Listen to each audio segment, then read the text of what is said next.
van yster en beton, skepper van die vuurrooi son, God van suier, God van stoom, God van vuurpyl en atoom.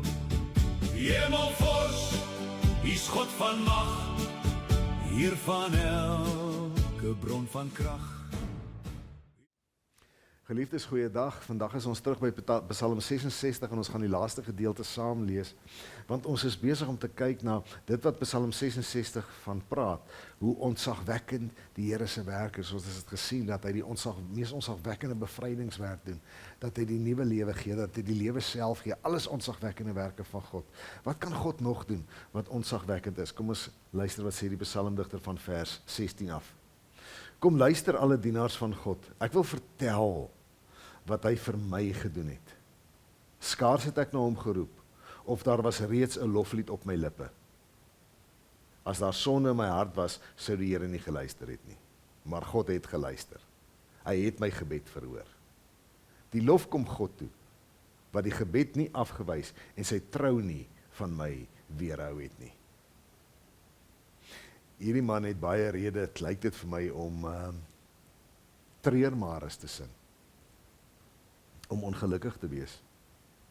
En dit lyk vir my of hy niks anders kan as om na die Here te roep in gebed nie. En dan lees ons dat hy sê ons moet vir hom kom luister, want skaars het hy na God begin roep of daar was reeds 'n loflied op sy lippe. God het hierdie man se woordeskat in 'n oogwink kom verander. Van 'n noodroep, 'n noodkreet, wat dit ook al was, ons weet hy sê nie, het dit verander in 'n loflied.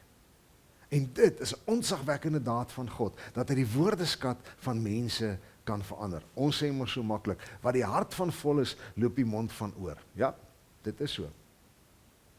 En daarom is dit vir my so opvallend vandag se dag, dat ons soveel treurmares hoor.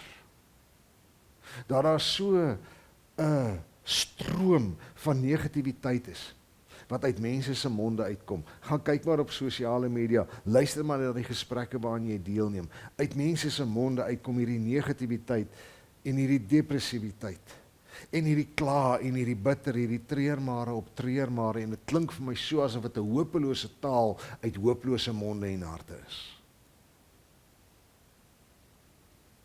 Maar die magsdaad van God lê daarin, dat hy ons woordeskat kan verander.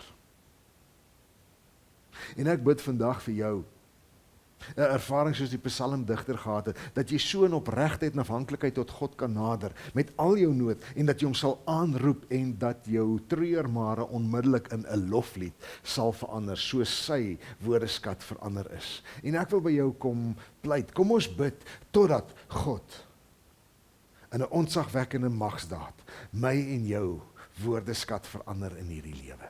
Mag wat uit ons mond uitkom vir mense laat hoor dat ons God in ons harte leef.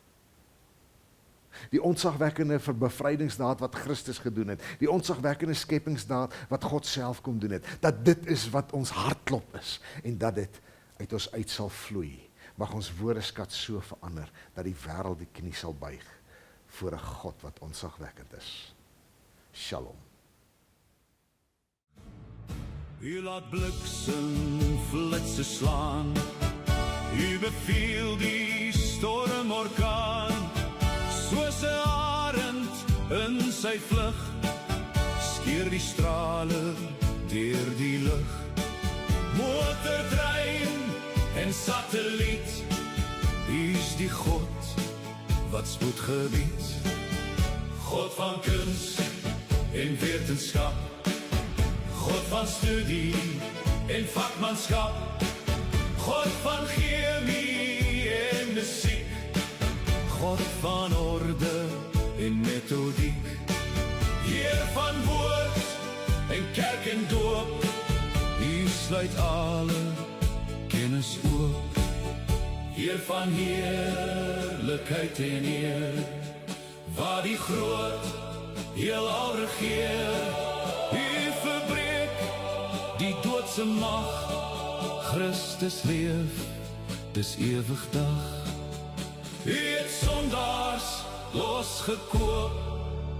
U is liefde, U is hoop.